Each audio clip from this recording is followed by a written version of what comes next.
Chers élèves, pour votre leçon inaugurale d'intégration à BSB, j'ai le plaisir d'accueillir Monsieur Raphaël Enthoven.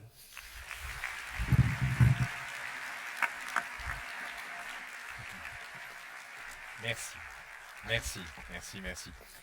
Merci Stéphane de cet accueil. Merci à tous de cet accueil. Vous avez dit, vous avez invité les étudiants et tout le monde à regarder le verre à moitié plein. Je voudrais juste, avant de commencer la conférence, vous raconter une histoire que ça me rappelle.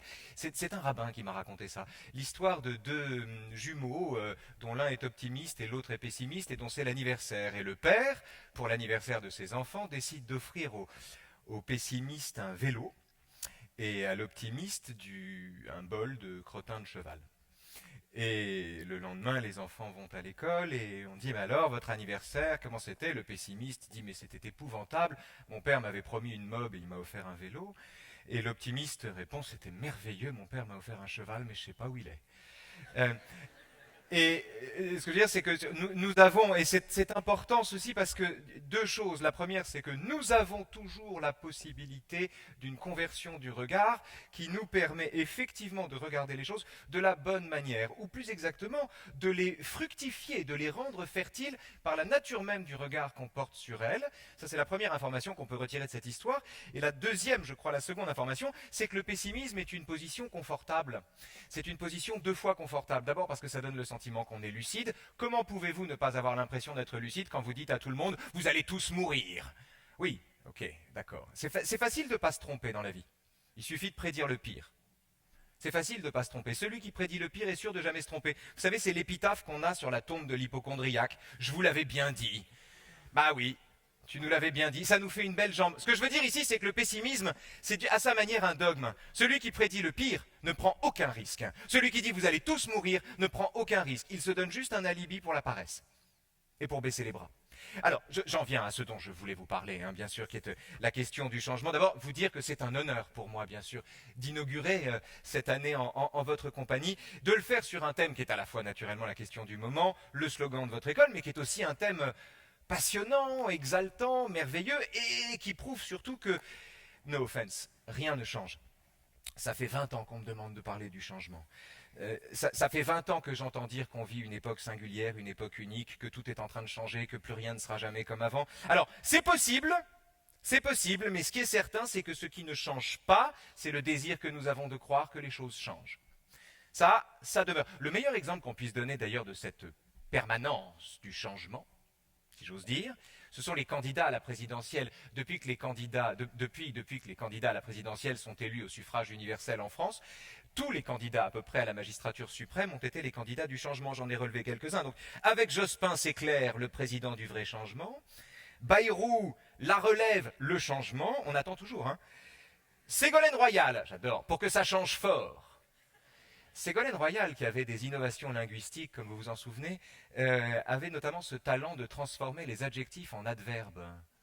Pour que ça change fort. Elle ne disait pas fortement, elle disait fort. Parce que dans fortement, il y avait ment. Enfin bon. Vous savez que c'était important dans les slogans de campagne. Jospin présidait autrement. L'autre ment. L'autre qui mentait a gagné. Mais enfin bon. Et il n'a pas présidé même. Bon, bref. Marie-Georges Buffet, une gauche courageuse. Ça change la vie. Chaban-Delmas, nous avons changé de monde, nouvelle société, nouvelle France. Bruno Le Maire, je vous accorde que c'est plus discret. Le renouveau, c'est Bruno. Quand on y pense maintenant, Sarkozy, la rupture, on va pas faire de jaloux, et bien sûr, en majesté, le champion, l'empereur, le roi du changement. Le changement, c'est maintenant. Sauf qu'évidemment, maintenant, c'était en 2012. Et c'est bien le problème. On va rester un instant, s'il vous plaît, sur ce dernier slogan, parce que je le crois exemplaire de ce que j'essaie de vous raconter. Je ne suis pas en train de vous dire que rien ne change. Je suis en train de vous dire qu'il y a des trucs qui demeurent, c'est tout. Mais vous allez voir. D'abord, restons sur ce slogan. Souvenez-vous de l'affiche, c'était étonnant. L'affiche était ultra pompidolienne, ou même mitterrandienne. Il y avait un fond de campagne, un ciel bleu, etc. Ça sentait vraiment le sillage archaïque qui venait, ou serti dans ce sillage archaïque, il y avait le slogan « Le changement, c'est maintenant ». C'est-à-dire que le message était celui du renouveau, l'image était celle de l'habitude. Et la victoire était garantie par l'émission simultanée de ces deux messages qui motivent et rassurent à la fois. Si Hollande s'était présenté sous le slogan « Demain sera comme hier » et avec une affiche qu'on n'aurait jamais vue, il aurait perdu. Alors, pourquoi la notion de changement est-elle si prometteuse? Pourquoi l'idée de changement, ça fonctionne tellement, depuis toujours? Comment se fait-il donc que depuis que le président de la République est élu au suffrage universel, tous les candidats à la magistrature suprême aient été les candidats du changement? Je veux dire, les prétendants vont et viennent, le changement ne change pas.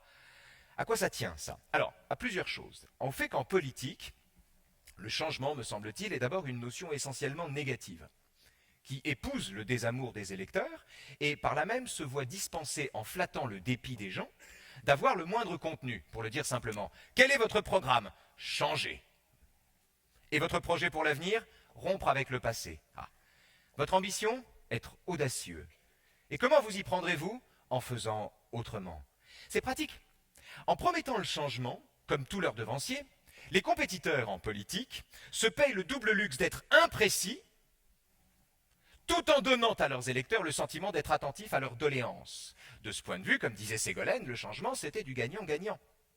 D'ailleurs, changement lui-même, quand on l'écoute, il faut avoir l'oreille musicale quand on entend un mot et qu'on se penche sur lui. Changement lui-même est un terme ambigu. C'est un mélange d'eau tiède et de tabasco. Qu'est-ce qui change? Qu'est-ce qu'on change? Est-ce qu'on change le système ou est-ce qu'on change deux systèmes?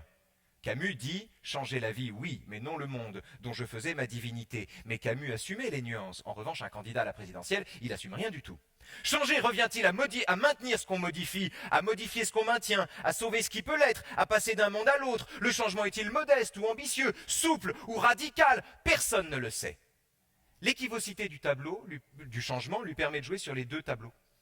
C'est-à-dire d'un côté le compromis et de l'autre côté la contestation. Parler de changement, ça permet d'être un iconoclaste tout en se conduisant comme une girouette. De promettre sans promettre, ce qui permet de décevoir sans mentir. Vous aviez en 2017 des gens pour dire qu'effectivement, avec Hollande, tout avait changé. Et qui d'ailleurs s'appuyaient sur 2 ou 3 trucs qui avaient changé, effectivement. Mais là encore, le fait même qu'au terme d'un bilan qui n'est pas le bilan d'un changement radical, on dise qu'il y a des choses qui ont changé, montre bien que rien n'avait changé, puisque c'était comme ça pour ses prédécesseurs. C'est le syndrome du nouvel an, si vous voulez. Avant moi le déluge, après moi le changement.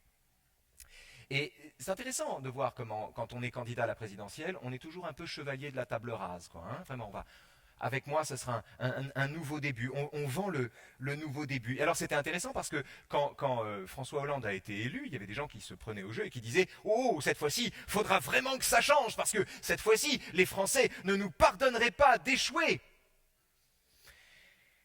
Or, les candidats qui pensent comme ça oublient, me semble-t-il, qu'il n'y a rien de plus indulgent qu'un électeur et que là encore, rien ne change. Le désir de changement n'a pas grand-chose à voir avec le fait que les choses changent, mais seulement avec le désir d'en avoir envie. La promesse de changement n'est pas une promesse. La promesse de changement, c'est un rite électoral dont l'observance ou l'observation détermine les suffrages. Quiconque promet le changement est à la fois, sommé d'être persuasif et dispensé de le mettre en œuvre. La promesse du changement, elle n'est pas faite pour être tenue, elle est faite pour être maintenue d'une élection à l'autre, comme la preuve qu'un rendez-vous prévu 5 ans à l'avance tombe à point nommé. Que demande l'électeur? Des lendemains qui changent, des promesses, pas des actes, des rêves, pas des faits. Mentez-moi, disent les électeurs. Faites-moi croire que ça va changer maintenant. Efforcez-vous de paraître rebelle, et je m'efforcerai, moi, de vous croire tel. Comment se fait-il que des candidats ou des présidents, pas tous, qui n'ont pas tenu leurs promesses, se font quand même réélire? Après tout, c'est vrai ça. Je veux dire, dans une entreprise, il y a un moment, si vous ne tenez pas vos promesses plusieurs fois, je veux dire, si vous vous faites réélire ou si vous restez en place, c'est qu'il y a un problème de management. On va en parler du management. Comment se fait-il que des candidats qui ne tiennent pas leurs promesses soient réélus? 2 hypothèses. La première, vous êtes tous des veaux, nous sommes tous des veaux, amnésiques. On a oublié ce qu'on nous a dit et finalement, on a jeté nos souvenirs à la mer. Reste le sentiment que nous laisse la gueule du personnage. Option possible, naturellement, et suivie par nombre d'entre nous. Deuxième possibilité, on n'est pas du tout amnésique, on est très sage. Et on a parfaitement compris que quand un candidat disait « ça va changer, je vous le promets », il ne nous garantit pas que ça va changer. Il nous dit ce qu'il faut pour que nous-mêmes allions mieux. à la façon dont, par exemple, s'il y avait une prise d'otage, vous êtes à côté de quelqu'un, vous êtes terrifié, la personne qui est à côté de vous vous dit « on va s'en sortir, je te le promets ». Elle n'en sait rien, mais elle vous dit ce que vous avez besoin d'entendre à ce moment-là, si vous voulez. C'est toute la différence entre une promesse et un engagement. Ce que je veux dire, c'est que là encore, rien ne change. Il arrive très bien qu'un candidat qui déçoit soit réélu, sans que ça pose le moindre problème. Prenez l'anaphore du moi président et regardez les promesses tenues. Bon, en même temps, il n'a pas été réélu. Enfin bon, il n'a pas combattu non plus. Là encore, peu de choses changent. Enfin, j'en reviens à l'idée que derrière ça, j'en reviens à l'idée que l'une des rengaines les plus fréquentes dans l'histoire des idées, dans l'histoire de la politique, c'est le sentiment de la table rase, justement. C'est encore une fois, c'est le sentiment que le plus important n'a pas commencé. C'est un sentiment qu'on peut éprouver dans la vie, comme on peut l'éprouver en politique, comme on peut l'éprouver dans tous les domaines de l'existence. Le sentiment que le plus important n'a pas encore commencé et que bientôt, ça va commencer. Ce sentiment-là est perpétuel. Or, le plus important a déjà commencé dans votre vie, en histoire, partout, à tous égards. Il n'y a pas de recommencement radical, si vous voulez. Il n'y a pas d'inauguration. La seule chose qu'on puisse inaugurer, c'est une année nouvelle, si vous voulez, ce qui prouve que là encore, peu de choses changent. Quand on travaille sur la question du changement, il faut comprendre que les conditions de possibilité... On comprend quelque chose en histoire, par exemple, c'est que la volonté de rompre absolument avec tout ce qui nous précède nous soumet à tout ce qui nous précède. La Révolution française, par l'unanimisme dont elle a fait preuve au moment de la Terreur, par le refus de la pondération des pouvoirs, par le refus d'incorporer l'ancien régime ou de tenir compte des leçons qui étaient celles de l'ancien régime, a produit un régime qui était un régime suicidaire. Un régime où une volonté folle, ayant aboli toute forme d'adversité, débouchait fatalement sur un processus terroriste. On a voulu couper les ponts et on n'est jamais aussi dépendant de ce avec quoi on a voulu rompre. Alors que si on assume un passé, si on comprend un passé, si on l'intègre, si on le discute, là, les choses non pas changent, mais évoluent. De façon générale même, dans la vie, les gens qui se prennent pour l'origine radicale de leurs décisions, les gens qui pensent qu'ils sont seuls à décider, qu'ils sont les premiers à décider, qu'ils ont un libre arbitre et que leur décision vient rompre une série causale, les gens qui pensent comme ça sont en général les premiers à décider la même chose que tout le monde. Je veux dire, il n'y a pas de meilleur pantin qui s'ignore que celui qui croit qu'il est l'origine de ses actes. On est plus libre dans la vie quand on sait qu'on ne l'est pas que quand on croit qu'on l'est. On est plus libre dans la vie quand on mesure toutes les causes qui nous déterminent, qui nous font agir. La sociologie, la vision du monde, l'opinion des parents, le désir qu'on a de rompre avec l'opinion des parents. On est plus libre quand on comprend à quel point on est déterminé par tout ça que quand on croit qu'il suffit de faire un bras d'honneur à tout ça pour être enfin à son compte. Ça ne marche pas comme ça, ce serait trop facile, ce serait trop simple. Il serait trop simple de décréter le changement pour que le changement arrive. Alors, ce préambule posé, il faut quand même dire qu'on ne vit pas tout à fait la même époque qu'hier. Hein, et que, à cet égard, deux questions s'imposent. La première, à quoi tient la nouveauté de l'époque que nous vivons? Qu'est-ce qui a changé aujourd'hui? Et deux, d'où vient le désir de penser que tout a changé? Autrement dit, est-ce que c'est une vue de l'esprit de croire qu'on vit une époque originale ou pas? Dans un texte tout à fait important qui s'appelle L'avenir d'une illusion, Freud décrit trois grandes blessures narcissiques de l'humanité. Trois grandes blessures narcissiques de l'humanité. La première, c'est Copernic.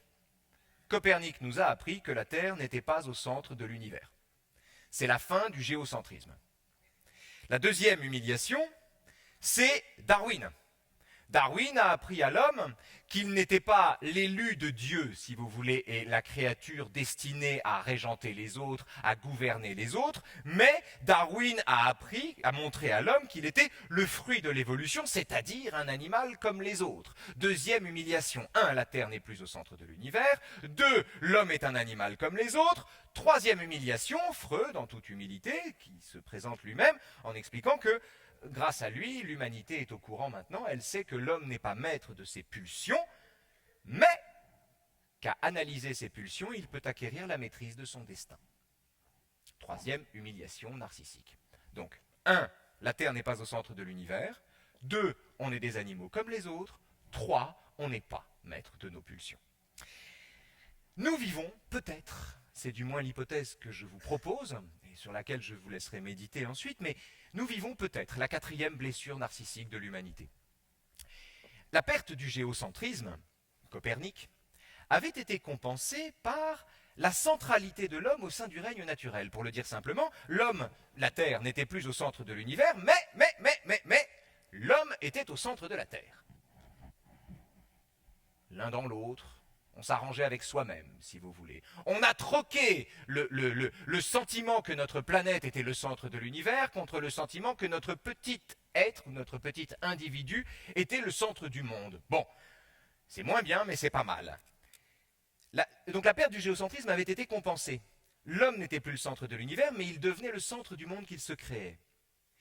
Or, c'est à cela que nous devons renoncer maintenant, et c'est ça la 4e blessure narcissique. Nous devons aujourd'hui apprendre à cesser de nous prendre pour le centre du monde. Nous sommes appelés, pour des questions de survie, à nous mettre un tout petit peu de côté. Nous sommes sommés, pour ne pas scier la branche sur laquelle nous sommes assis, pour ne pas disparaître, de nous mettre nous-mêmes, de nous méfier nous-mêmes de notre propre puissance.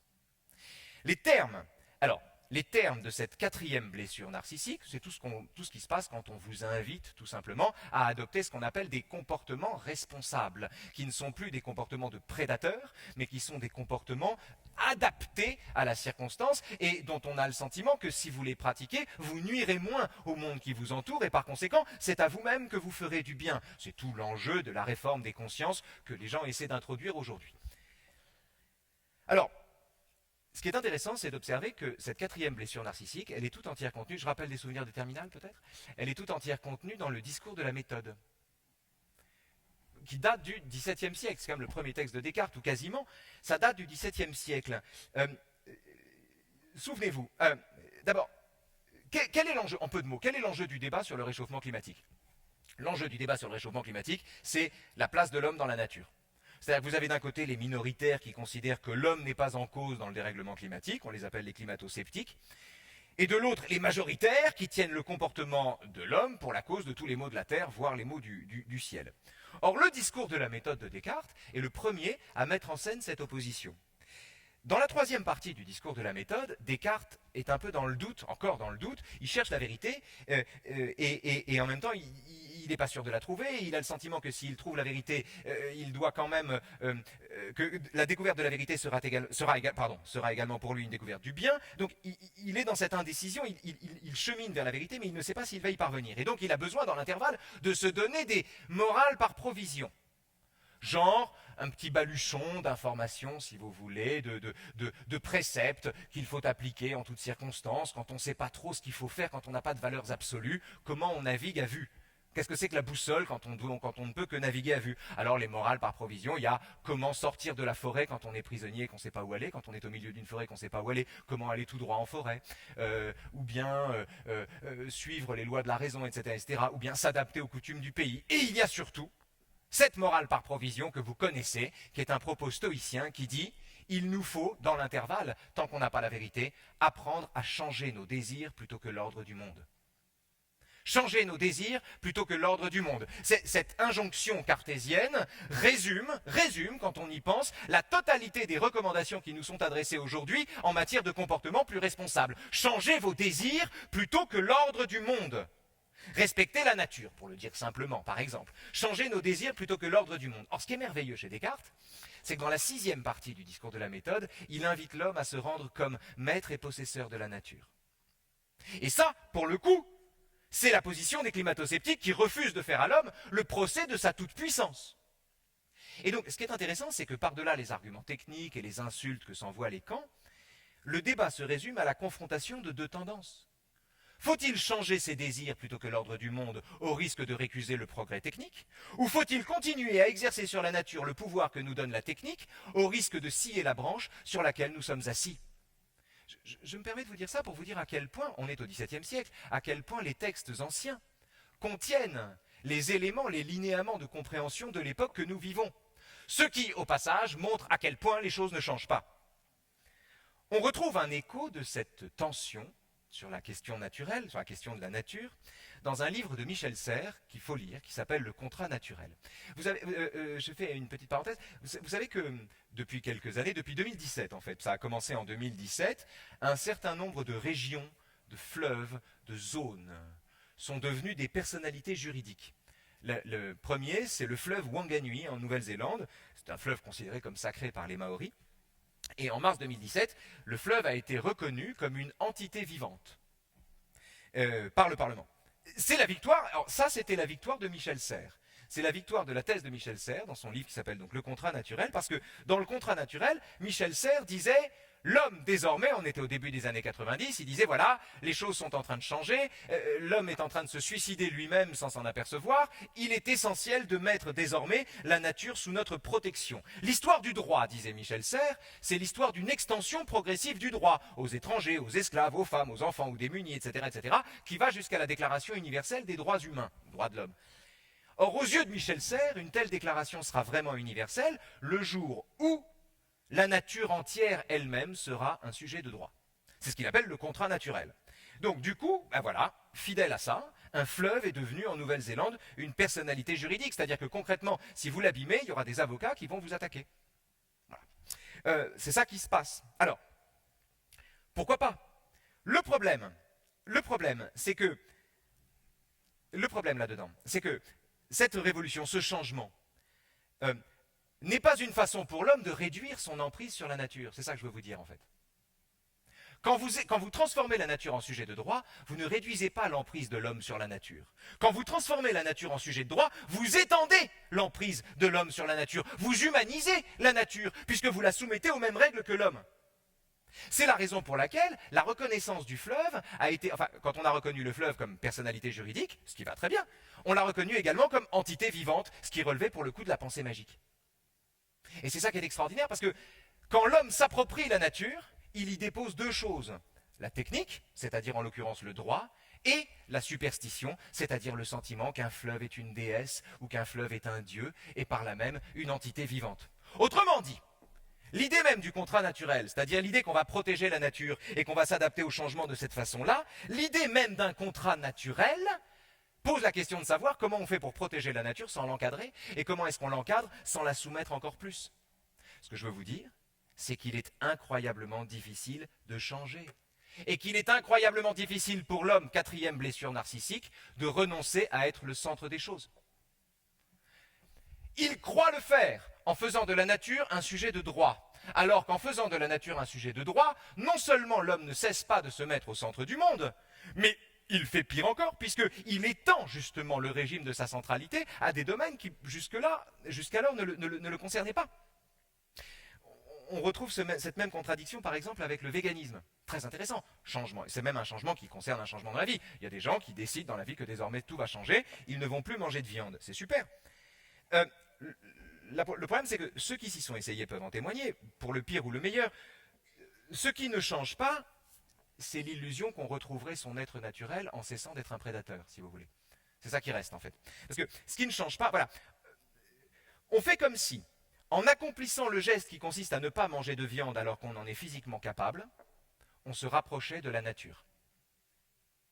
Est-ce que vous imaginez un animal capable de manger quelque chose qui se priverait de manger quelque chose? Vous imaginez un animal qui se priverait de manger un truc qu'il est capable de manger? Non, il n'y a que l'homme pour inventer un truc pareil. Ce que je veux dire, c'est qu'il n'y a pas moins près de la nature que la décision de ne plus manger de viande. La décision de ne plus manger de viande n'est pas une façon de se rapprocher de la nature qui serait perçue comme gentille, et donc nous on redeviendrait sympa parce qu'on cesserait d'être des prédateurs. Non, la décision de ne plus manger de viande, c'est une façon pour l'homme de s'affranchir ou de s'exclure du règne animal en se demandant à lui-même quelque chose qu'aucun animal ne pourrait s'imposer à lui-même.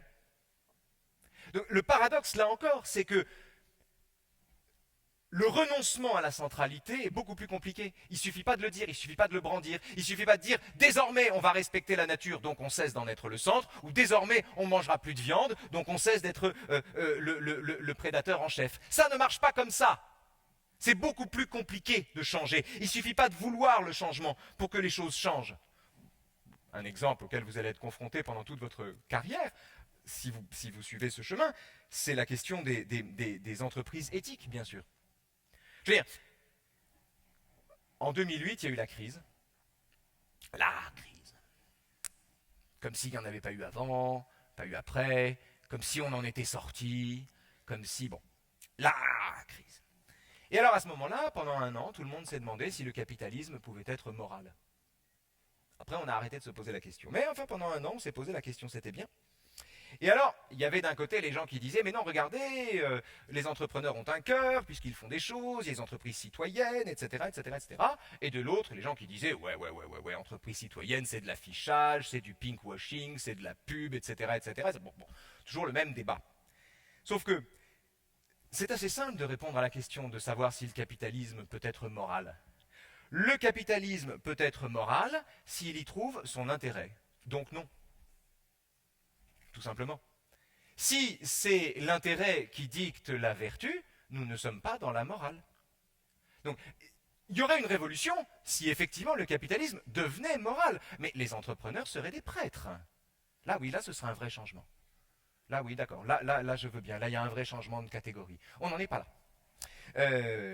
Alors, tout ça pour vous dire qu'il y a vraiment deux niveaux où il faut considérer le changement. Le niveau d'un changement objectif, le monde change, on est au 21e siècle, c'est la révolution numérique, il y a des enjeux écologiques, et les enjeux écologiques sont des enjeux de survie pour l'humanité tout entière, rien n'est pareil, il faut travailler cette question. Et puis il y a le niveau généalogique, ce que j'appelle le niveau généalogique, où les passions qui gouvernent les changements sont, elles, immuables. C'est ce qui me permet de dire qu'il est plus facile de penser qu'on change que de changer vraiment. Et il ne suffit pas pour que le changement ait lieu qu'on professe le changement. Changer n'est pas donné à tout le monde. En fait, pardon, mais changer c'est rarissime. C'est ça que je veux vous dire en fait. Changer c'est rarissime. La question qu'il faut se poser, c'est pas seulement la question de savoir comment s'adapter au monde nouveau, au monde qui change, comment avoir les meilleurs outils pour s'adapter à un monde changeant, etc., etc. La question qu'il faut aussi se poser, c'est la question de savoir dans quelle mesure au sein de votre vie, vous serez capable une fois de changer vraiment quelque chose. C'est aussi une question, ça. La seconde entreprise n'est pas plus difficile que la première.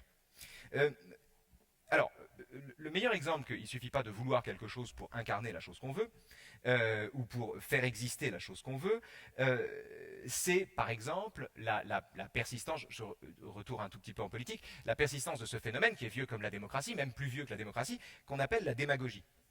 C'est-à-dire que depuis que les humains s'organisent en cité, quasiment depuis le néolithique, on trouve des gens qui parient sur le mécontentement collectif, qui présentent comme l'effet d'une volonté les calamités dont souffrent les gens.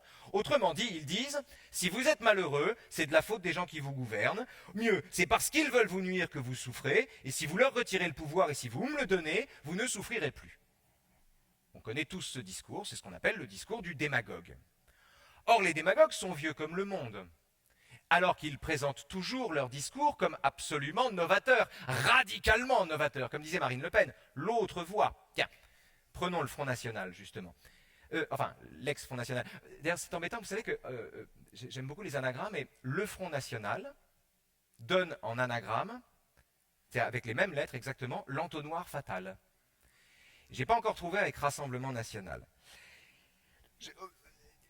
Un point, tiens, prenons le Front National, c'est intéressant. Marine Le Pen dénonce systématiquement justement, le système journalistique. Vous avez remarqué ça?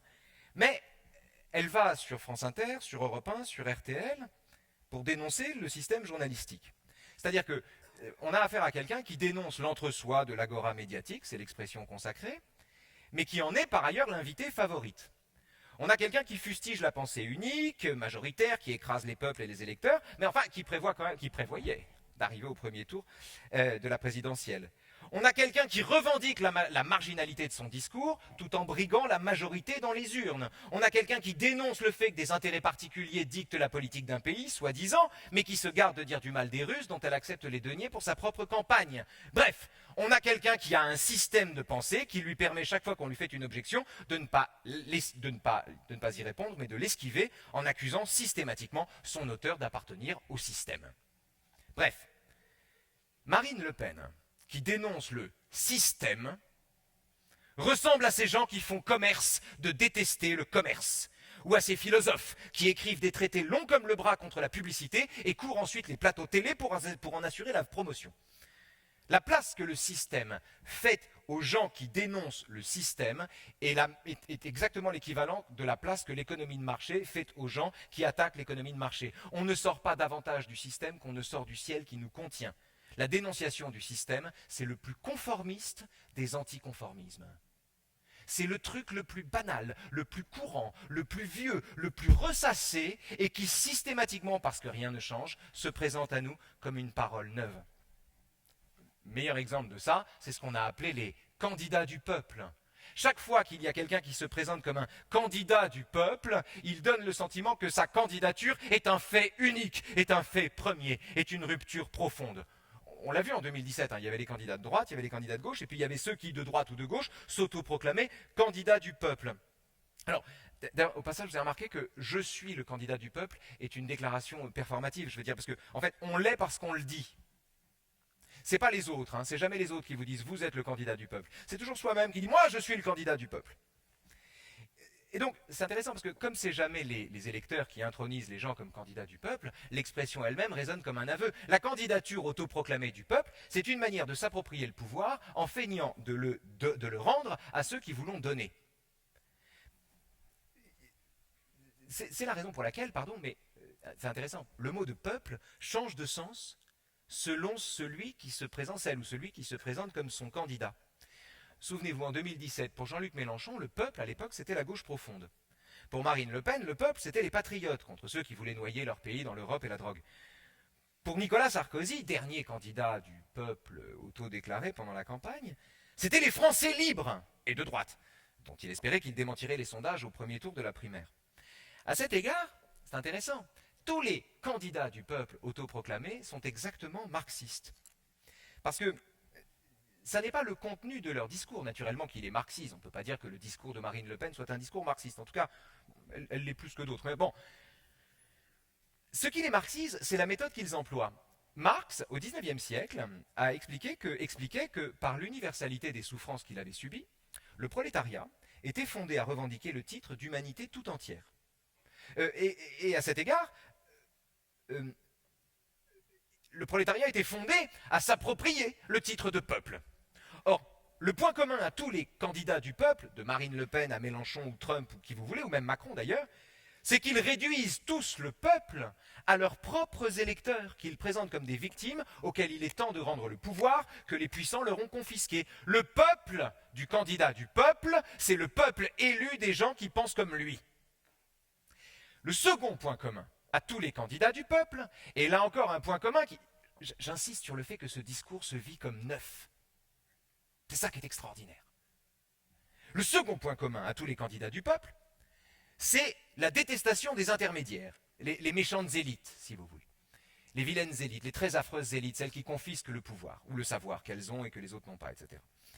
Or, ce sentiment-là, la première formulation de ce sentiment-là, la première intuition de la fécondité électorale d'un tel sentiment, elle remonte au Prince de Machiavel.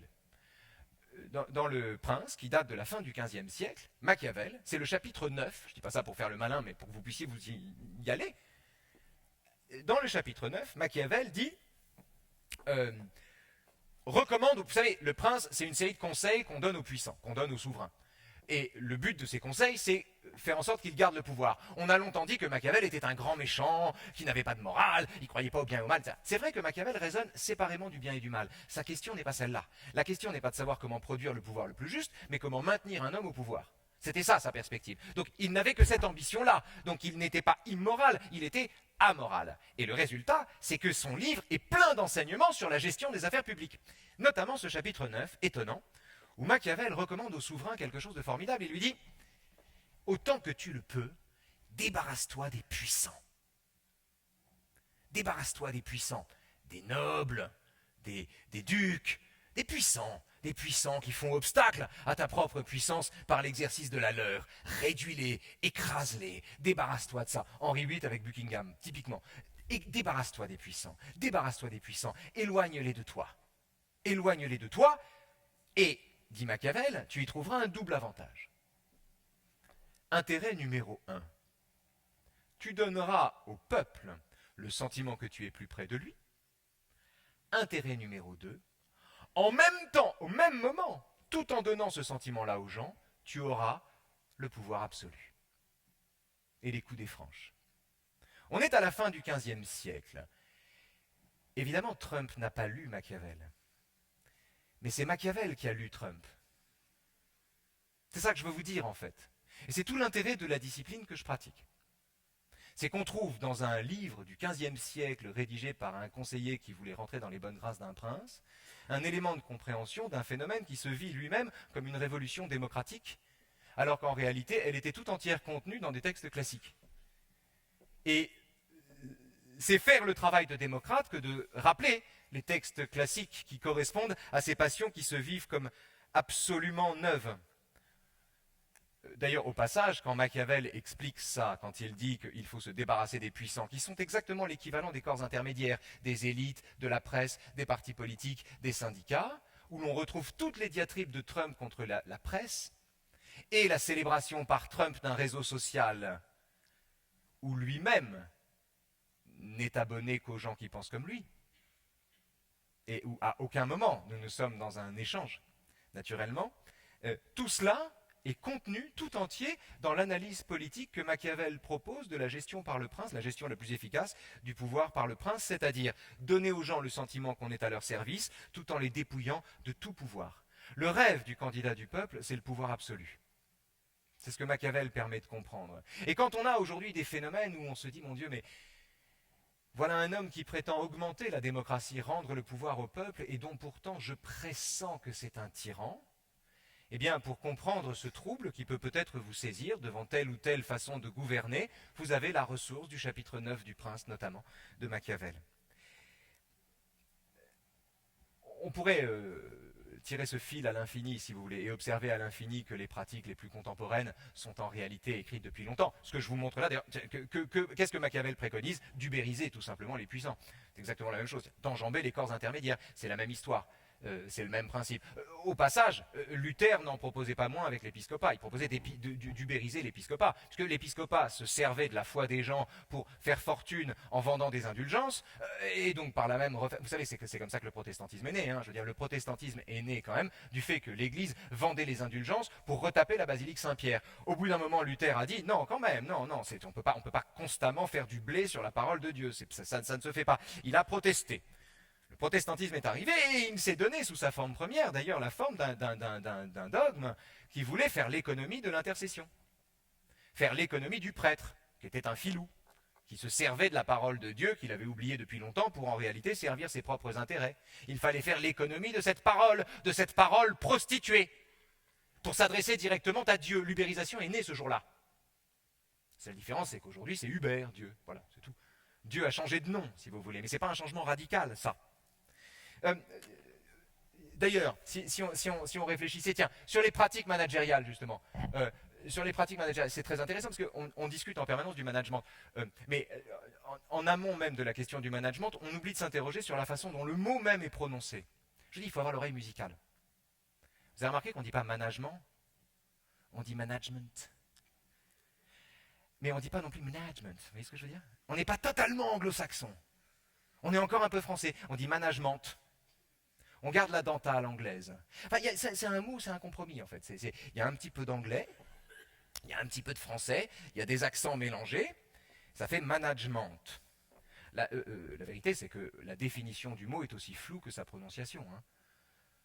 Personne ne sait ce que c'est que le management, je veux dire, à peu près personne ne sait ce que c'est. D'ailleurs, en général, la réponse aux questions qu'on pose, c'est définissez-moi le management. Je demande à voir. C'est comme la beauté, définissez-moi la beauté. Personne ne sait ce que c'est que le management, mais on pourrait faire un peu d'étymologie, par exemple. Management en latin, ça vient de manus agere. Agere, ça a donné agenda. C'est les choses qui doivent être faites. Manus agere, littéralement, le management, c'est la direction de la main, c'est-à-dire, littéralement, c'est la manipulation. Or, quel est l'objet d'un entretien d'un bon manager, si vous voulez, quand quelqu'un va le voir, etc. Quel est son objet? Son objet, c'est d'être une sorte de faux Socrate, qui lentement, à force de se taire ou en posant les bonnes questions, conduit le candidat ou l'employé, le futur employé, à prendre de lui-même les décisions qui sont bonnes pour la boîte. On appelle ça de la manipulation, ce qui est bien d'ailleurs, ce qui est important. Mais il arrive que ce soit au profit d'ailleurs du manipulé qu'on le manipule. Mais ce qui est intéressant dans cette affaire de management, c'est qu'elle a oublié de réfléchir parce que nous sommes des êtres moraux et que nous voulons absolument moraliser l'existence et le monde et considérer que le management lui-même est un humanisme. On en oublie tout simplement que le management, c'est uniquement la singularité d'une relation entre deux personnes qui s'écoutent, qui s'entendent et qui font un calcul d'intérêts communs et qui finissent par, dont les intérêts finissent, dans le meilleur des mondes, par converger. Mais l'erreur du management, l'erreur c'est quoi? C'est d'avoir parlé de ressources humaines. Je veux dire, vous n'êtes pas du pétrole, vous n'êtes pas de l'or, vous êtes mieux que ça. Vous n'êtes pas de la pierre, vous n'êtes pas du méthane, enfin un peu, mais vous voyez ce que je veux dire? Vous n'êtes pas que de l'eau, vous n'êtes pas une ressource. C'est très étrange ce mot de DRH. Vous n'êtes pas une ressource. Un DRH, c'est un DVH. C'est un directeur de valeurs humaines.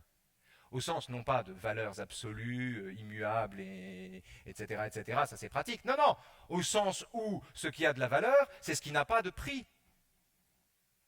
Et que ce qu'on recrute et ce qui est vraiment rentable, c'est ce qui n'a pas de prix. Ça n'est pas ce qui a un prix. Alors, bien sûr, ce qui n'a pas de prix a un prix. Ça, ce sont des calculs, ce sont des arbitrages qu'il faut faire dans les boîtes. Mais ce qu'on recrute, ce qu'on recherche, c'est ce qui n'a pas de prix. Un jour, je discutais avec un manager qui me disait, c'est très simple, à compétence égale, je recrute celui des deux qui a fait du latin. J'ai mis des années à comprendre pourquoi. Mais en fait, c'est ça. Parce qu'une intuition peut venir de là. Tiens, un passage. Au passage. Alors, Proust ferait un très mauvais employé dans une entreprise, mais enfin, je veux quand même vous raconter cette histoire. Il ne mettait pas le nez hors de chez lui, donc c'était vraiment pas une... Bon. Proust est l'inventeur de Skype.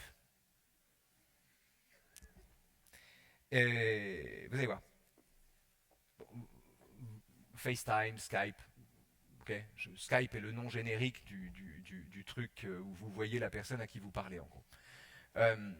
Or, dans la prisonnière, qui date de 1918, le narrateur raconte, est tellement amoureux d'Albertine, donc c'est dans La recherche du temps perdu, il est tellement amoureux d'Albertine, en fait, dans la prisonnière, il séquestre Albertine. Il ne veut pas qu'elle s'en aille. Il est amoureux d'elle, c'est-à-dire qu'il est confronté à un problème qui est un problème insoluble. Quand elle n'est pas là, il souffre, et quand elle est là, il s'emmerde. Bon. Il y a deux moments où il supporte sa présence. C'est quand elle est endormie, parce qu'elle est là sans être là, et quand elle est derrière lui, parce qu'il l'entend et il peut l'imaginer. Et à un moment, elle est derrière lui, et il dit, dans sa voix, écoutez ça, la phrase se trouve dans La prisonnière, dans sa voix se découpait nettement l'image visuelle, ainsi que l'inventera le phototéléphone de l'avenir. Et on est en 1918. Et il a conçu ça à ce moment-là. Il en a eu l'intuition. Or, pourquoi en a-t-il eu l'intuition? Comment ça s'est fait, ça? C'est très simple. En 1857, il faut remonter encore plus loin. En 1857, vous savez qu'il y a deux procès fameux à Paris, le procès des Fleurs du Mal et le procès de Madame Bovary.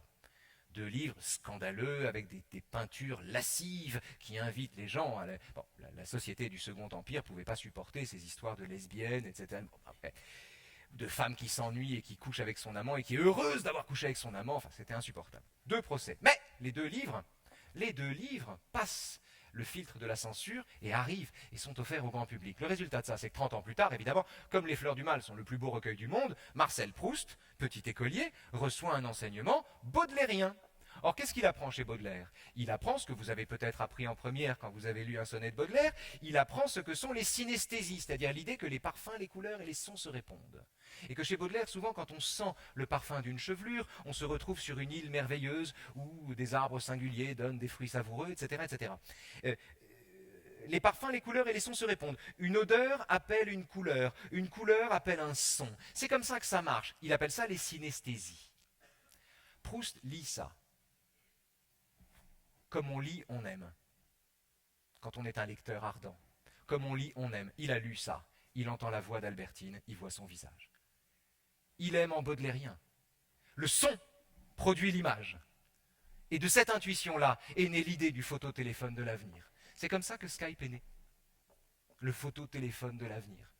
Le phototéléphone de l'avenir est né d'un enfant asthmatique et technophobe qui avait étudié Baudelaire au collège à la fin du XIXe siècle. et on présente ça comme un changement radical. C'est comme l'intelligence artificielle. On dit que la machine est plus forte que l'homme. J'adore cette phrase. La machine est plus forte que l'homme. Vous savez, tous les 10 ans, les journaux titrent « La machine est-elle plus forte que l'homme ?» La semaine d'avant ou les vacances d'avant, ils ont titré sur « Sommes-nous seuls dans l'univers ?» ou bien le prix de l'immobilier à Paris. J'ai jamais compris pourquoi à Paris et pas ailleurs. Peut-être parce que c'est à Paris que je l'achète. Enfin, j'en sais. Bon. Mais enfin, il y a des marronniers, si vous voulez, dans la presse. Il y a les secrets de la Joconde, sommes-nous seuls dans l'univers, la machine est plus forte que l'homme, qui sont vraiment des questions à la con. Hein. Je veux dire, sommes-nous seuls dans l'univers, par exemple? Imaginez un instant que Mars soit peuplé. Vous seriez moins seul? Franchement, vous êtes moins seul quand il y a du monde autour de vous? Vous? Votre solitude, l'idée que nous sommes seuls dans l'univers, ou cette question vertigineuse, est une question qui postule que notre solitude serait interrompue par la présence de quelqu'un. Mais la présence de quelqu'un augmente la solitude au lieu de l'interrompre. Sommes-nous seuls dans l'univers? Bien sûr qu'on est seul dans l'univers. On est seul dans l'univers tant qu'on doit mourir. Donc c'est une fausse question. Mais enfin, c'est une question qui revient. Mais j'en reviens à celle qui m'intéresse. La machine est-elle plus forte que l'homme? C'est une question qu'on se pose chaque fois qu'un ordinateur met une branlée à un champion. En 96, Kasparov perd contre Deep Blue. Ah, la machine est-elle plus forte que l'homme, etc., etc. Terminator, voilà. En 2015, Lysidol est battu par AlphaGo. Ah, la machine est-elle plus forte que l'homme? C'est-à-dire, dans 1000 ans, la machine est-elle plus forte que l'homme? On sera encore là à se poser la question. Parce que ce que je veux dire, en fait, c'est que cette question est une fausse question. Voilà. Soit c'est une évidence, soit c'est un non-sens. Que la machine soit plus forte que l'homme, c'est une évidence. Elle a été conçue pour ça. Le marteau est plus dur que votre poing. L'ordinateur a une puissance de calcul supérieure à votre cerveau. Qu'est-ce que vous voulez que je vous dise, moi? C'est comme ça. Oui, la machine est plus forte que l'homme. La charrue peut porter plus de trucs que vous. Sinon, on n'aurait pas inventé la charrue. L'idée même de machine est venue de la faiblesse de l'homme. C'est pour compenser sa propre faiblesse d'être inachevé ou d'être inabouti qu'on a forgé des outils. Donc évidemment que la machine est plus forte que nous. Sinon, il n'y a pas de sens à créer des machines. On va quand même pas produire des trucs plus faibles que nous. Donc évidemment que la machine est plus forte que l'homme. Sauf que, ils sont pas en compète. Et en ça, c'est une question stupide. Vous n'êtes pas en compétition avec un robot. Vous n'êtes pas en... Lysidol est battu par un ordinateur. Mais il n'est pas battu par un joueur de Go. Il n'est pas battu par un joueur. Il n'est pas battu par plus fort que lui. Il est battu par plus nombreux que lui. Il est battu tout simplement parce que quel que soit le génie qui est le sien, le génie improvisateur qui est le sien, une machine connaîtra la totalité, ou aura en tête la totalité des diagrammes qui sont contenus dans ses intuitions. Autrement dit, une machine peut tout saisir, mais ce qu'elle attrape est déjà mort. Une machine peut tout expliquer, mais elle ne comprendra jamais rien. Présentez-moi un robot pervers. Présentez-moi un robot qui soit un pervers narcissique. Une machine peut tout faire, mais elle n'hésitera jamais. Il y a là quelque chose qui ne change pas. On la joue terreur en ce moment, nos machines vont nous échapper, tout ça, nous ne sommes plus maîtres de nous-mêmes, nous sommes en train de produire des machines qui vont nous manger, nous dévorer ensuite, etc. Bien, alors, au passage, c'était l'intuition de Rabelais dans le Gargantua, hein, science sans conscience n'est que ruine de l'âme, donc ça remonte au XVIe siècle, cette angoisse, en vérité ça remonte à bien davantage que ça.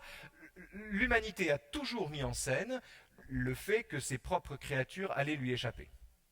Le golem nous a échappé. Frankenstein nous échappe. Terminator nous échappe. C'est-à-dire que l'humanité n'a cessé de mettre en scène le fait que ses propres productions acquéraient la conscience suffisante pour s'affranchir du créateur. Et donc, on était gouverné par des robots, en guerre contre des machines, etc., etc. Nous n'avons cessé de mettre ça en scène. Mythe de Frankenstein. Or, qu'est-ce qu'on joue? Quelle partie est-ce qu'on rejoue avec cette idée-là? Qui a été le premier à s'affranchir de son créateur? C'est nous. Dans un univers judéo-chrétien, l'individu, l'humanité est structurée par le sentiment que notre liberté est née le jour où on a dit merde à Dieu. Je dis pas rien.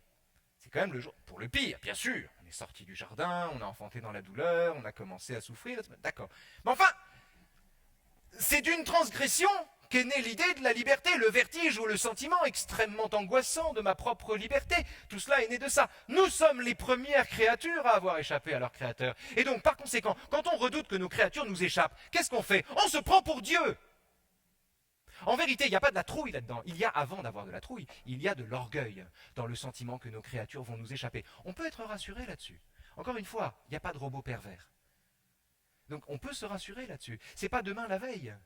On n'est pas, on est aussi loin de mettre la main sur un robot qui spontanément deviendrait pervers que d'atteindre la Lune en montant sur un escabeau. Ou d'atteindre l'horizon en marchant droit devant nous. Ça n'arrivera pas. Ça n'arrivera pas. Non pas parce que l'humain serait trop complexe pour être imité par les machines, mais parce que l'humain est trop simple pour être imité par les machines. Prenez par exemple l'exemple de... Tiens, sortons des machines un instant pour... Enfin c'est pareil, aller vers les algorithmes. Prenons par exemple l'exemple de Tinder. Vous savez que Tinder est en train de changer de vocation, paraît-il. Tinder est en train de changer de vocation puisque désormais il ne s'agit plus de vous trouver le coup d'un soir, ce qui est bien, mais de vous trouver le perfect match. Attention, maintenant quand on va sur Tinder, on ne va pas juste passer une bonne soirée, on va passer une bonne vie. Soudain, donc en gros vous entrez le maximum de data de vous-même dans le machin, et puis il vous ressort quelqu'un qui est vraiment, mais ton âme sœur, mon frère. Vraiment, c'est lui et personne d'autre. Alors, il se peut très bien que le perfect match soit la personne qui vous corresponde le mieux. C'est possible, mais c'est un pur effet du hasard. C'est certainement pas parce que vous vous ressemblez ou parce que vous avez des trucs en commun que vous tombez amoureux. Imaginez, pardon, mais permettez-moi de vous donner un conseil de briscard. Imaginez que votre conjoint, votre conjointe, la personne avec qui vous êtes, etc., vous demande imprudemment pour quelle raison vous l'aimez, et que vous, malheureux, vous répondez. C'est mort. Faites ce que vous voulez après, vous pouvez prendre 8 rames, c'est mort. C'est mort, parce que quelle que soit la raison que vous donnez à votre sentiment, si flatteuse soit-elle, le sentiment lui-même est soluble dans la dissipation de la raison que vous lui avez trouvée. Ah, je t'aime parce que tu es belle, oui, mais quand je serai moche, bah... Je t'aime parce que tu es riche, mais quand je serai fauché... Un sentiment qui se donne des raisons n'est pas un sentiment. On le sait tous, c'est une phrase de Bergson. Quand on aime, on ne compte pas. Autrement dit, c'est pas, on a cru que c'était un truc sur quand on aime, on dépense tout ce qu'on a, etc. Il y avait une pub pour le diamant comme ça qui disait qu'est-ce qu'une vie de salaire pour un gage d'amour éternel. Bon, non. Quand on aime, on ne compte pas. Ça ne veut pas dire que quand on aime, on est dépensier. Ça veut dire que quand on aime, on ne peut pas savoir pourquoi. Parce que sinon, ça veut dire qu'on n'aime plus. C'est aussi simple que ça. Ce que je veux dire ici, c'est que nous sommes, avec l'intelligence artificielle, avec le sentiment que tout peut s'expliquer, avec le sentiment que tout peut se disséquer d'une certaine manière, et que les sentiments eux-mêmes peuvent se disséquer ou s'expliquer ou subir la loi de la rationalité, nous sommes séparés du monde par les moyens qu'on se donne de le maîtriser. On est handicapé par les béquilles qui nous permettent d'avancer. Ce que la science dit du monde ne nous apprend rien du monde. Une fois que vous avez tout appris et tout lu sur les sentiments, vous restez quoi devant la personne qui vous bouleverse? C'est comme ça que ça se passe. La singularité d'un comportement ou d'un sentiment n'entre jamais dans des cases et c'est pour ça que les choses ne changent pas tant que ça. Je voudrais, pour ne pas avoir le sentiment de vous mentir par omission, ajouter encore un point à ce sentiment-là et vous dire quand même à quelles conditions les choses changent. Un point qui tient pour le coup à l'histoire, comment dire, au phénomène historique que nous vivons aujourd'hui, en ce moment. Nous sommes au XXIe siècle. Il était d'usage de considérer, vous savez, ça a été la mode de le dire, qu'après la chute du mur de Berlin, après la disparition de l'Empire soviétique, on était entré dans la fin de l'histoire. On a voulu critiquer cette thèse en disant « Mais qu'est-ce que c'est que ces conneries de dire que c'était la fin de l'histoire? Il n'y a pas que des démocraties libérales dans le monde, il y a des tas de dictatures, etc., etc. Ça va être le bordel bientôt, arrêtez de parler de fin de l'histoire. » Mais le théoricien Francis Fukuyama de la fin de l'histoire, celui qui disait « Après la chute du mur, c'est la fin de l'histoire », ne voulait pas dire que désormais il n'y aurait plus de problème et qu'on serait tous des consommateurs heureux qui allions nous enrichir et prospérer dans un univers pacifié. Non. Il voulait dire que nous étions désormais exposés à un péril supérieur aux autres, qui est de n'avoir aucun horizon. Qu'est-ce que c'est la fin de l'histoire? La fin de l'histoire, c'est de vivre dans un endroit dont on ne peut espérer que la perpétuation. Je n'ose imaginer que quelqu'un dans cette salle espère sortir de la démocratie, par exemple. Même les gens qui disent qu'ils veulent sortir de la démocratie chérissent la démocratie qui leur permet de le dire. Donc, ce que je veux dire, c'est que la fin de l'histoire, c'est que nous vivons un régime qui ne nous promet que lui-même, donc qui est à lui-même son propre horizon. Et à cela s'ajoute le fait que ce régime-là n'a plus le contrepoint d'une adversité objective qui le met en péril. Il n'y a plus le diable rouge, il n'y a plus l'Union soviétique. Comment on fait pour vivre sans un tel ennemi dont le combat donnait un sens à la vie, structurait l'existence d'un peuple, d'un continent? Comment fait-on? Comment fait-on pour trouver la ressource en soi-même d'agir quand on n'a pas le contrepoint d'une adversité objective? Bien des phénomènes démocratiques sont à comprendre à la lumière de cet épuisement démocratique, qui est que nous n'avons que la démocratie pour seule perspective, et encore heureux, nous avons cette chance-là. Mais nous avons cette chance-là qui est aussi vécue par certains comme une malédiction. Un mot sur les gilets jaunes. Parmi les différents trucs, un mot. Parmi les différents trucs qu'on voyait dans les manifs, il y avait souvent Macron étêté, enfin décapité. Et Brigitte en petite tenue. En gros, il fallait couper le roi et violer la reine. Enfin, bah. Bon, alors, les gens dramatisaient en disant « Mais c'est épouvantable, qu'est-ce que c'est factieux, ils veulent tuer les représentants de l'État, etc. » Non, pas du tout. Ils tuaient personne. Enfin, ils auraient bien aimé, mais bon, c'est pas... non, l'objet de ces images et de leur diffusion, c'était d'accréditer le sentiment que le pouvoir était un pouvoir monarchique et que c'était une monarchie en fin de règne.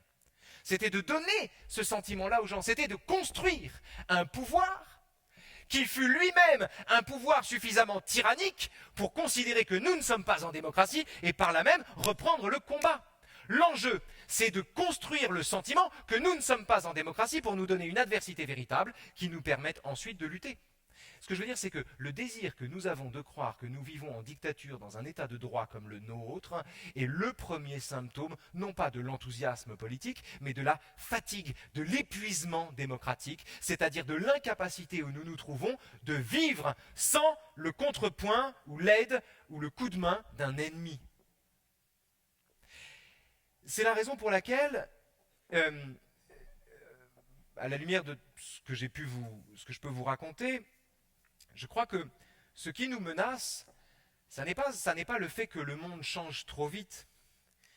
Ce qui nous menace, je crois, c'est un monde qui tourne en rond. C'est un monde qui ne va nulle part et qui, pour compenser le fait de n'aller nulle part, est un monde qui accélère. Ce qui nous menace, c'est un monde qui compense l'absence de but ou l'absence de sens par le culte du succès. Ce qui nous menace, c'est un monde qui ne promet pour seule perspective que l'horizon étroit de notre petite réussite, comme s'il suffisait de réussir dans la vie pour réussir sa vie. C'est le syndrome de l'océan, qui bouge tout le temps, qui chatoie, mais qui ne se déplace pas. Ou c'est le syndrome du hamster, pour le dire plus simplement, c'est-à-dire vouloir être le plus performant. Quelle différence entre le fait de vouloir aujourd'hui être le plus performant possible et le fait de réclamer le titre de hamster en chef? On va de plus en plus vite, le monde va de plus en plus vite, mais j'attire votre attention sur le fait qu'il ne bouge pas tant que ça, et que tant qu'on ne bouge pas, on peut accélérer tant qu'on veut.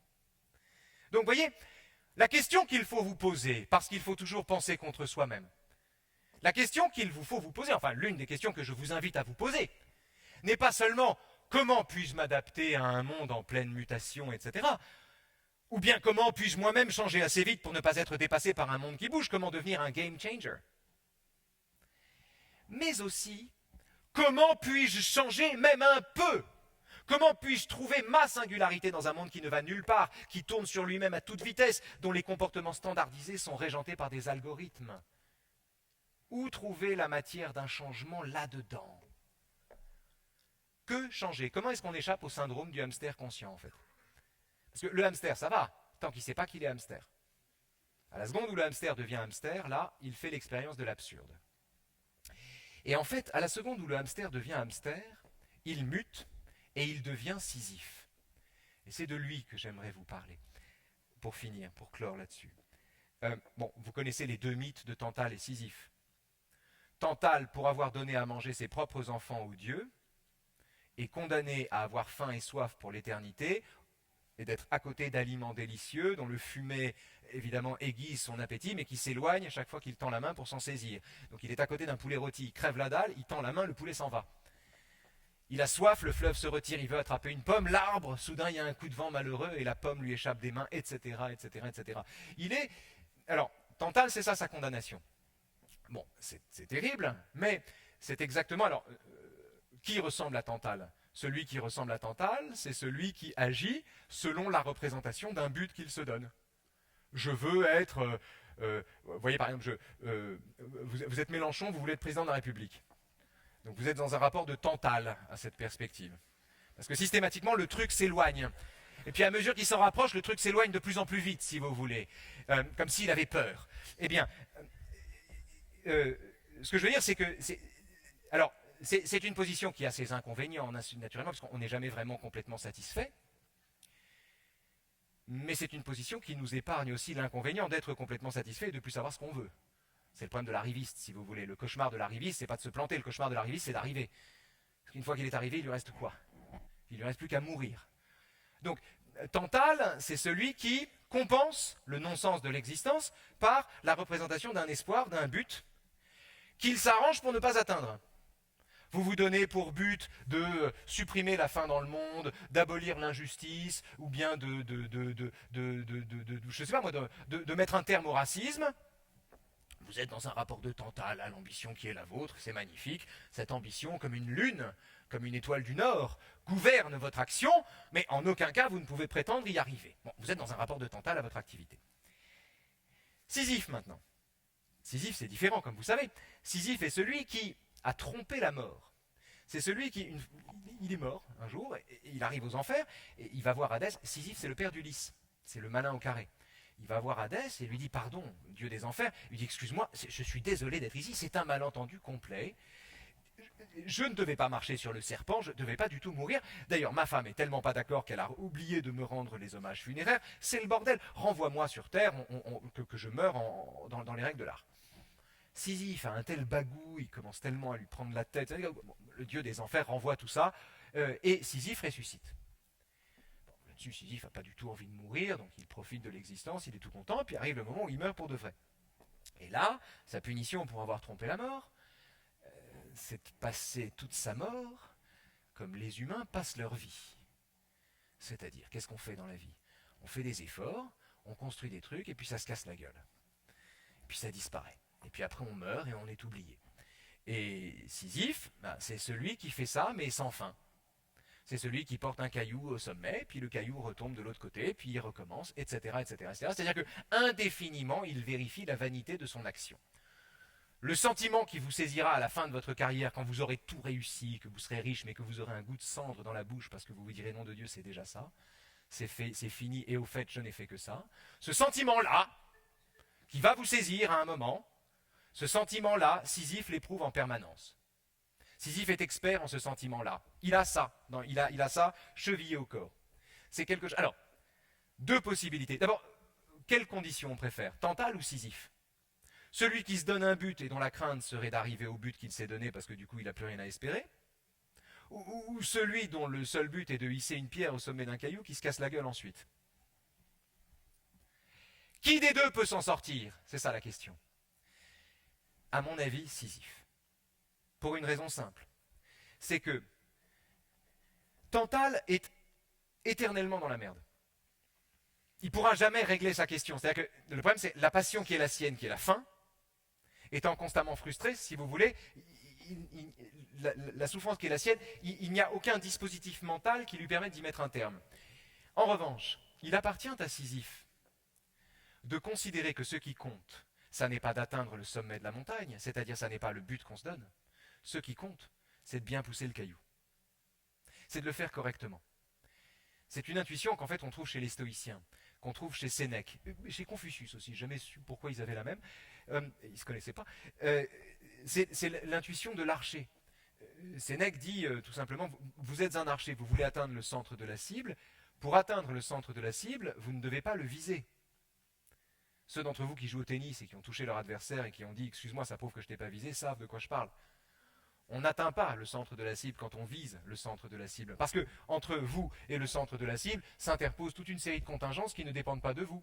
Le vent, une migraine, un machin, une trahison, quelqu'un qui vous fait un croche-patte. Il y a toute une série de choses qui ne dépendent pas de vous et qui font que peut-être vous n'atteindrez pas le centre de la cible. Ce qui compte, dit Sénèque, et la condition de notre liberté, c'est de ne dépendre que de ce qui dépend de soi. Or, qu'est-ce qui dépend de moi? Ce qui dépend de moi, dit Sénèque, c'est la rectitude du geste. Ce qui dépend de moi, c'est de bien bander l'arc, c'est de le faire correctement. Et le centre de la cible, c'est-à-dire le but que je me donne, est exactement, comme il l'est temporellement d'ailleurs, un effet secondaire. La seule chose qui compte, c'est agir conformément à ce qui dépend de moi-même. Or, ce qui dépend de moi-même, c'est de bien faire le geste que je suis en train de faire. Deux images encore qui me semblent très importantes et qui permettent d'expliquer justement quelle est la mesure du changement dont on dispose. Ce que vous pouvez changer, ça n'est pas le monde, c'est le rapport que vous entretenez à lui. Ce que vous pouvez changer, ce ne sont pas les catastrophes, c'est la façon que vous avez de les vivre. Un lecteur de la recherche du temps perdu, à la fin du livre, découvre par exemple que toutes nos douleurs sont moins douloureuses qu'intéressantes. Et là, la vie change, vraiment, en profondeur. La vie a cessé d'être une sorte de loterie où on va d'une bonne nouvelle à une mauvaise nouvelle. Alors quand il y a une bonne nouvelle, on est content. Quand il y a une mauvaise nouvelle, on est triste. Non, là, on devient véritablement souverain parce qu'on accueille le bonheur et la tristesse avec le même intérêt. Là, les choses changent, effectivement. C'est comme le mythe de l'éternel retour. Je n'ai pas le temps de vous en parler longtemps, c'est dommage parce que c'est magnifique. Nietzsche s'adresse à son lecteur. Il lui dit « Lecteur, qu'est-ce que tu dirais si quelqu'un venait dans ta chambre et te dise « Cette vie telle que tu l'as vécue, tu devras la revivre un nombre infini de fois ». Tout pareil. Rien ne change. Qu'est-ce que tu fais? Deux possibilités. Soit tu te jettes au sol en gémissant en disant « Mais c'est épouvantable, je suis prisonnier pour l'éternité ». Soit tu me regardes et tu dis « Tu es un Dieu et jamais je n'entendis chose plus divine ». As-tu, lecteur, suffisamment de bienveillance pour toi-même pour être capable de désirer cette sanction? Autrement dit, es-tu capable d'aimer la vie au point d'en désirer le retour éternel, y compris du pire? Es-tu capable d'aimer l'existence au point de souhaiter qu'elle revienne, au point de te réjouir si quelqu'un un jour t'annonçait qu'elle devait revenir? Es-tu capable d'aimer la vie à ce point? Si tu es capable d'aimer la vie à ce point, tu es invincible. Rien ne peut t'arriver. Rien ne peut t'arriver. C'est la deuxième image que je voulais que vous ayez en tête parce que je ne vois pas de meilleure façon de changer, justement. Et la troisième est un texte de Bergson que je voudrais juste vous lire. Je sais que j'ai été trop long. Je voudrais juste vous le lire. Ça fait quelques lignes. Et ne pas le commenter. Vous laissez ensuite le soin d'y réfléchir. C'est un texte qu'on trouve, si vous voulez le retrouver, dans un recueil merveilleux qui s'appelle « L'énergie spirituelle ».